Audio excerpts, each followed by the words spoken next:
Kesenian drama gong amat populer pada era 1970-an hingga 1980-an. Kala itu sejumlah drama gong tampil mengisi panggung seni pertunjukan di Bali. Kesenian ini diminati penonton karena syarat dengan unsur edukasi sekaligus kaya hiburan. Keberhasilan kesenian ini memerankan fungsi tersebut tak terlepas dari kepiawaian para pemain drama gong dalam memerankan tokoh dalam alur cerita yang dipentaskan. Berbicara kesenian drama gong, banyak pemain drama gong legend yang namanya cukup melekat di hati penonton. Salah satunya Iwayan Puja, kakek 9 cucu, kelahiran Singapadu Gianyar 29 September 1938. Dalam kesenian drama gong, pensiunan guru ini dikenal sebagai penulis skenario sekaligus pemain. Pemirsa, seperti apa kiprah Iwayan Puja dalam kesenian drama gong? Bagaimana cikal bakal kehadiran drama gong di Bali? Mari ikuti Taksu Bali TV berikut.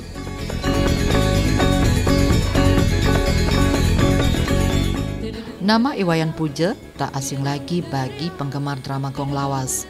Pengkarakteran dalam memerankan tokoh menjadi sesuatu yang penting baginya, sehingga kesenian ini diharapkan menjadi bertaksu dan makin diminati generasi muda. Suami dari Nimade Kapat ini belajar kesenian secara otodidak, bermula dari bermain sandiwara, kemudian membuat drama janger.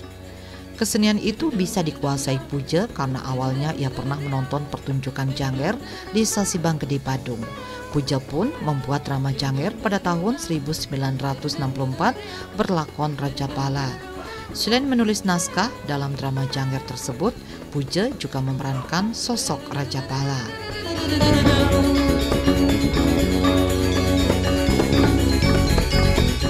Aktivitas berkesenian dilakoni Puja di sela-sela tugasnya mengajar. Ketika urusan partai politik makin ramai tahun 1965, dia kemudian pindah mengajar dari SD di Sesetan ke Singapadu sambil ngonor di sekolah swasta. Meredam gejolak parpol saat itu, kesenian sendra tari dengan lakon Jayaprana pun digelar. Sendra tari garapan Kokar ini menggunakan iringan gong dilengkapi dalang. Habis pertunjukan sendra tari, ada masukan dari masyarakat penonton agar sebaiknya para pemain sendra tari langsung berdialog atau berbahasa tanpa dalang. Dari situ Puja terinspirasi membuat garapan kesenian berupa drama Jayaprana Puri Singapadu dengan para pemain dari Puri Agung Singapadu. Selain menulis naskahnya, Puja juga sekaligus pemain, memerankan patih atau bendesa ketika ada pemain berhalangan pentas. Kalau urusan berkesenian ini, boleh dikatakan yang itu adalah seperti autodidak. Tapi mau apa sebab masalah itu? Sebab permasalahannya yang kalau di rumah sini itu kan tidak ada orang-orang tua, itu kan lebih leluhur dia ini kan tidak ada yang mengambil jalan seni gitu. Yang pertama itu tahun 63-an.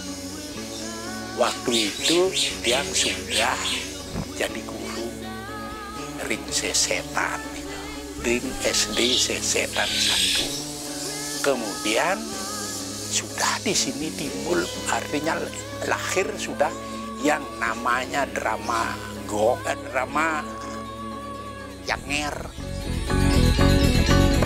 Tapi sebelum itu tahun 63 nih dia sudah biasa berkecimpung di dalam sandiwara gitu. Kemudian langsung masuk ke drama janger. Di dalam drama janger ini yang itu melibatkan muda-mudi yang ada di Banjarseseh niki. Sebab itu sifatnya kalau drama janger tempo hari yang lahir itu dari sekitar tahun 62-63 itu kebanyakan itu merupakan apa namanya alat daripada partai. Dia buat drama Janger di sini itu berdasarkan menonton atau melihat drama Janger yang datang dari Sibang Kaler, Sibang Gede. Setelah drama Janger sini, yang gitu, drama Janger ini begitu naik ke 64, tahun 1964, itu drama Janger yang di Banjar Seseh niki itu menari di Jabopuro Purugumi. Karena menari di Jabopuro di dalam rangka piodalan atau hari raya di Puro, yang rasa itu kurang etis. Pemain daripada dramanya yang mengikuti Janger ini kemudian itu ada yang berpakaian serabutan lah, ada yang pakai celana, ada yang pakai kain, ada yang pakai sarung, macam-macam itu. Itu makanya setelah habis pertunjukan Janger itu rencananya itu dia akan ikuti dengan dramanya ini, dia ganti lakonnya itu dengan cerita Raja Palau. Itu tahun 64 itu. Pada waktu itu Tiang sendiri itu sebagai Raja Palau. Salah satu yang masih hidup sampai sekarang itu antara lain Nike namanya Wayan Wardano, itu sebagai raja. Sudah itu Imam Wayan Mejo itu sebagai Durmo. Habis sepunika kan meningkat mungkin ke tahun 65 namun mengenai persoalan urusan partai itu makin ramai, udah kan. Lantas Tiang waktu itu sudah pindah dari Sesetan itu, mengajar yang di SD di sini, di SD 1 Singapadu, sambil dia ngonor ring SMP Tresno Yaso. Di dalam honor SMP Tresno Yaso ini itu bersama putrinya daripada Perbekal Singapadu yang namanya Cokodo Istri Nandi. Cokodo Istri Nandi ini sambil ngonor itu beliau itu sekolah di ring Kokar. Kemudian tahun 65 inilah kemudian itu untuk meredam gejolak daripada partai ini kan ya, oleh kepala desa Singapadu itu yang namanya Cokordo Made Tresno, almarhum sudah sekarang. Itu diadakan kemudian sendra tari dari Kokar. Lakon daripada sendra tari dari Kokar itu adalah Jaya Prano. Waktu pementasan saya sendiri nonton juga, itu antara lain Anak Agung Rako Peatnyo dari Abian Base itu bertindak seperti Raja Kalianget. Sudah hidup Pak Gingsir itu dari Mas, sekarang katanya beliau itu ada di Jakarta, itu perannya itu sebagai Jaya Prano. Cokordo Istri Nandi dari Puri Singapadu itu perannya itu sebagai Layon Sani. Kalau di sentra tari itu pengiringnya kan sudah jelas gong, memakai itu dalang kan gitu. Habis pertunjukan ini dah penonton di daerah Singapadu ini itu sekali apa namanya itu seperti berbincang-bincang dengan teman-temannya itu apa, bagus sekali itu. Apalagi kalau ini pemainnya langsung berbicara sendiri, tidak memakai dalang, lebih bagus lagi. Inilah yang kemudian memberikan dia inspirasi. Oh, kalau begini, udah itu dia ingat lagi dengan membuat drama Raja Palau. Dan perjalanan dia dari sandiwara ke drama Janger, ini yang memberikan yang bekal lagi. Yang lihat di Puri Singapadu itu, apa namanya, putra-putri di Puri Singapadu itu banyak lah. Ya, kemudian itu yang menyampaikan pada Cok Nandi, kumpulkan nalit-nalit di anak-anak di Puri ya. Untuk apa nih Pak ya? Mari kita membuat drama. Ada yang sebutnya aja. Karena akhirnya kemudian bergerak di Puri di sini, mengumpulkan ini muda-mudi yang ada di Puri ini. Setelah jadi satu, ada yang disuruh lah kemudian ke Puri. Hanya yang sendirilah orang luar Puri yang ada di dalam lingkup Puri di sini itu untuk memberikan arahan sebagai sutradara, memberikan arahan-arahan atau contoh-contoh kepada pemain-pemain di sini itu di dalam membentuk drama.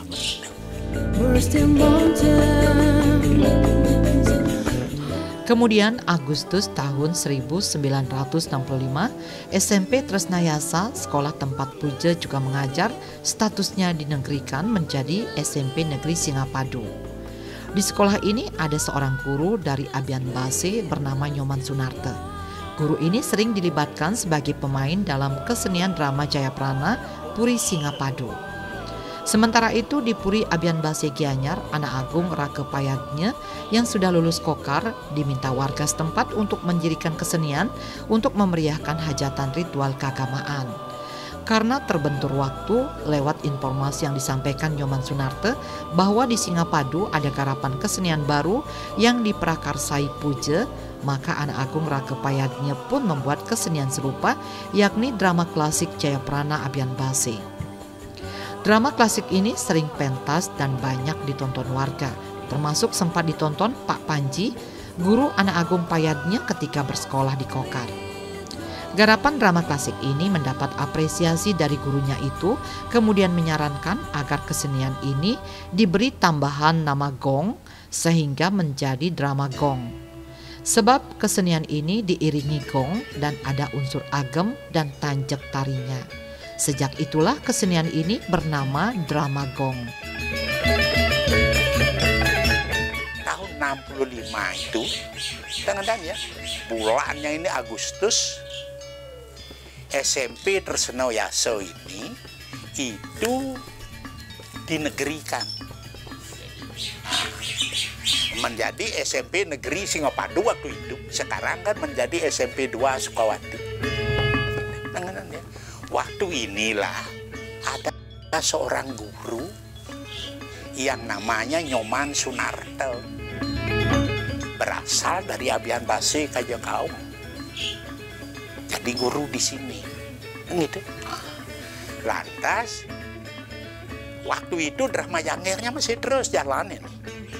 SMP-nya sendiri, Tresnayasa-nya ini mempunyai drama Janger. Kalau drama Janger SMP-nya ini jalan, Sunarte ini yang ikutkan sebagai pemain dia. Kalau drama Puri Singapadu-nya yang ada undangan kan gitu, dia kan mau tidak mau harus ke sana. Sunarte ini karena dia kos di sini, dia ikut karena orang muda itu kan biasa sambil lancong gitu. Dia ikut. Lantas Pak, kemudian itu ini menurut penuturan Sunarte kepada dia, bukan dari apa yang dia lihat. Sebab dia kan di Singapadu. Sunarte ini kan saat-saat tertentu pasti dia pulang ke Abian Base kan gitu. Menurut dia itu suatu saat di Pura Desa Abian Base itu ada upacara di pura kodalan gitulah. Lantas anak agung Haji Payadnya ini sudah tamat di Kokar. Bagaimanapun masyarakat di Abian Base itu kan hanya melihat anak agung Rake Payadnya sebagai orang seni. Ini menurut Sunarte inilah meminta kepada anak agung Rake Payadnya untuk mengadakan keramian atau tontonan di muka pura itu. karena anak Agung Rako Payadno ini itu memang bidang beliau itu kan sendra tari, mau membentuk sendra tari. Ini penuturan Sunarto ini Mas. Akhirnya Agung Rako Payadno itu terbenturnya karena waktu dekat. Sudah itu pemainnya, kalau sendra tari kan banyak pemainnya. Nah, terbentur ini. Sunarto, menurut Sunarto, dia menyampaikan kepada anak Agung Rako Payadno bahwa dia itu melihat bentuk kesenian di Singapadu yang beri nama itu drama Jayaprana Puri Singapadu itu, di bentuk kesenian itu disampaikan. Belakangan di Diaban Base kan sudah muncul lah ini. Belakangan dia cross check, betul nggak ini? Kan gitu. Karena kebetulan yang di Gianyar itu kan juga sebagai pembina seni di Kabupaten Gianyar, bersama-sama duduk dengan anak Agung Rako Payadno. Dia minta kepada beliau itu, Waji, gitu. Ini Sunarto, ini Nyoman Sunarto pernah nyampaikan kepada tiang sebagai ini, bahwa dia katanya menyampaikan kepada Agung Haji, artinya adanya bentuk kesenian Jayaprana Puri Singapadu itu kepada Agung Haji, betul nak? Wah, kalau beliau itu Agung Rako Payadno dengan tiang itu kan istilahnya mekakak, mau beli, beli. Nah, dia bilang, wah betul tuh beli. Dia yang memberikan saya berita, tetapi yang menulis ini, skenario-nya ini, yang diberikan oleh Sunarto kan hanya bentuk kesenian itu aja. Yang menulis, menulis bagaimana kemudian selanjutnya gua kemudian setelah itu jadi, Pak, dia berikan nama drama klasik Jayaprana Abian Base.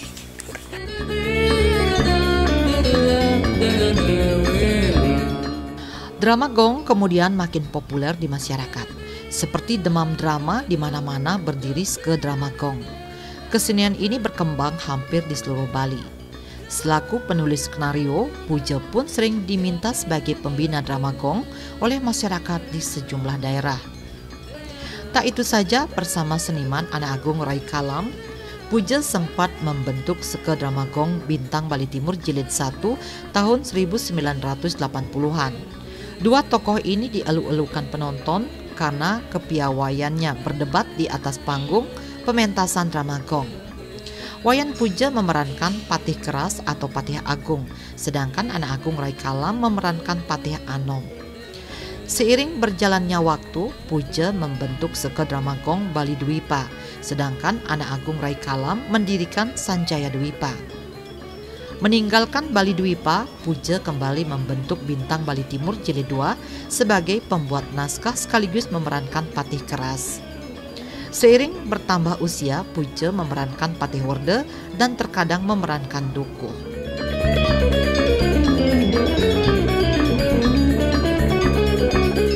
Yang terus sekarang berkembang itu kan Abian Basenya. Nah, akhirnya mulailah orang itu apa namanya itu seperti demam drama itu kan ya. Tiang itu diminta di Sukawati itu di Banjarpala namanya untuk membantu di sana itu. Nah, drama yang di sana itu. Nah, kemudian itu yang diminta oleh masyarakat ini di Baluan, Balernya itu desanya yang memintanya itu untuk membuat drama di sana, yang gitu tuh. Kemudian ini berkembang juga kan gitu. Sudah itu yang diminta itu membuat drama oleh Desa Pangyangan, negara pemerintahan mereka kan dos. Akhirnya berkembang di sana kan gitu. Sudah itu yang diminta membuat drama di Panjer. Akhirnya berkembang di sana. Yang disuruh diminta menyarengin drama di sana sudah ada drama dengan ya, umpamanya di Kamasan Lunggung dengan ya, sudah itu di Kusamo sudah ada drama yang diminta nyaranin mereka. Nah, sehingga itu berkembanglah ini, akhirnya berkembanglah drama itu seluruh Bali lah buat drama di Banjar Lodangluk dengan nama Cakrabuana gitu. Nah kemudian setelah yang di Cakrabuana, di sanalah yang bersama Dadap, Kiul di sana itu. Akhirnya yang gabungkan Dadap dengan Kiul. Kalau dulunya itu Dadap sendiri dia, Kiul sendiri dia. Maksudnya di drama itu Dadap dan di Parang, mana Kiul dari Gang Tua gitu. Akhirnya yang gabungkan ini. Tengenan ya. Akhirnya itu ada drama di Kelungkung kemudian tengenan ya, itu yang dianu oleh Gung Rekalam di sana itu. Nah, sudah itu Dadap dan Kiul ini pernah diambil ke sana dibawa tengenan, sehingga dia cerita sama saya, wah di Kelungkung itu ada patih yang bagus itu kayak siapa tuh, Gung Rekalam namanya tuh. Karena kebetulan Gung Rekalam itu kan teman saya waktu di Singaraja, waktu di SGA Singaraja. Nengenan ya. Sehingga kemudian dia membentuk drama bersama Gung Rekalam, namanya Bintang Bali Timur. Ini tahunnya itu dan kira itu tahun 80-an itu, Pak. Kayak gitu ya. Inilah apa ini yang apa namanya itu yang tersokor lah di sini. Jangankan penonton gitu dia katakan, Sekegong yang sudah mengikuti beberapa kali aja tengenan ya masih karena tanya dia dengan bagaimana saya dengan Gung Rekalam di atas panggung itu pada waktu debat itu ya, sampai Sekegongnya sendiri minta apa namanya itu, minta cerita kepada orang yang dekat dengan dia. Para dia kan uling di Tegalingah, Sekagong uling Margo Sengkalau kan dapat itu. Sampai dia cerita, itu kalau Pak Pujo itu dengan Gung Rekalam itu memang betul-betul marah-marah itu ya. Kau dengenan ya. Tiang itu juga pakai keras. Agaknya pakai akhirnya prosesnya ini Bintang Bali Timur 1 nih dan pecah nih. Tiang kemudian itu membentuk drama Bali Dwipa bersama niki namanya almarhum juga Tungku namanya. Dengan istrinya nih ke main putri Komanda Sening nih kadang-kadang ya. Bagus Dikso di sana kadang-kadang ya. Yang sepihak lagi termasuk Gung Rekalam itu dengan Dadap Kiul di sana itu ke sana dia itu ya dan beli batian kami ini ke Sancaya Dwipa.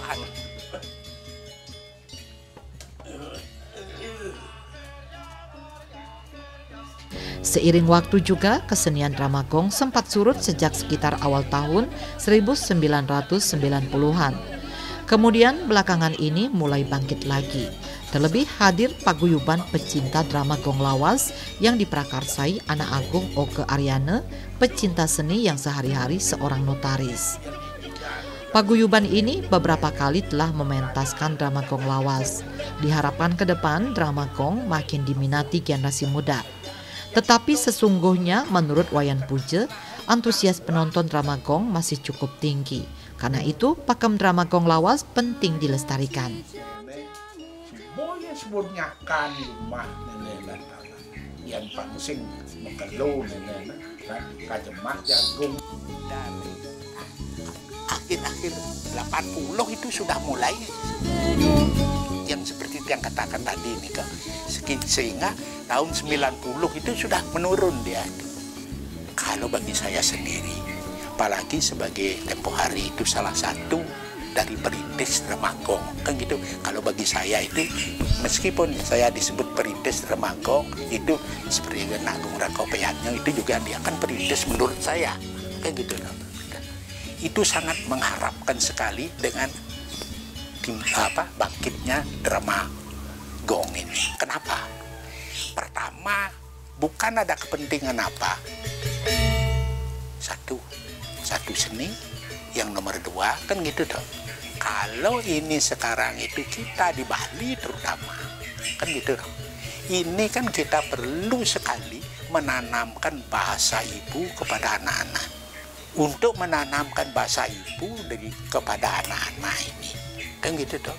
Harapan saya ini pemerintah jangan hanya sekedar wacana lestarikan Dramagung kan gitu dong. Tetapi masalahnya untuk melestarikan itu kan perlu banyak sarana termasuk finansial lah gitulah.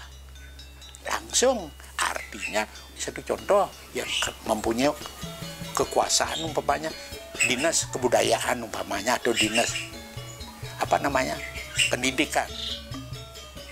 Artinya di sekolah itu supaya dia itu mempunyai Dramagung.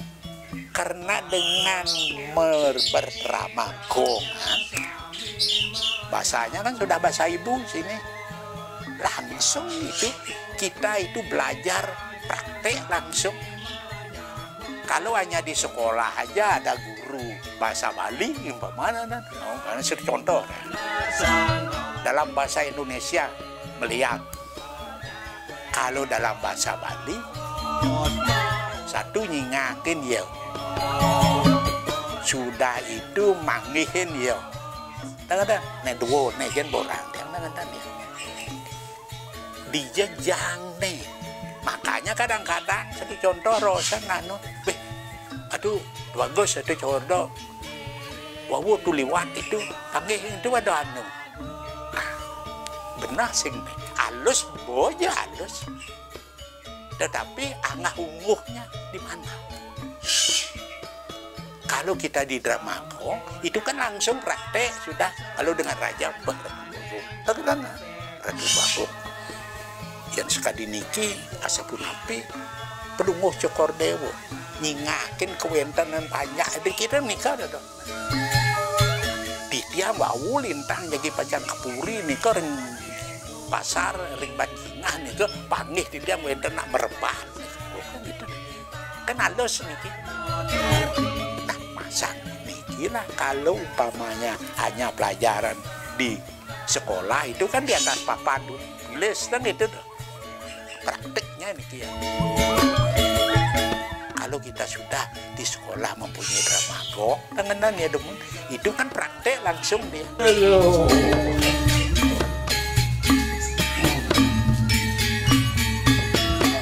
Dalam membuat naskah drama, Pujel mengaku tak mengalami kesulitan berarti. Jika ada mood, naskah tersebut bisa selesai dalam hitungan jam. Sebaliknya, jika tak ada mood, naskah skenario itu bisa selesai dalam waktu 3 hari. Dalam membuat naskah drama, karakter tokoh dalam cerita yang dipentaskan penting dipahami di samping unsur logika.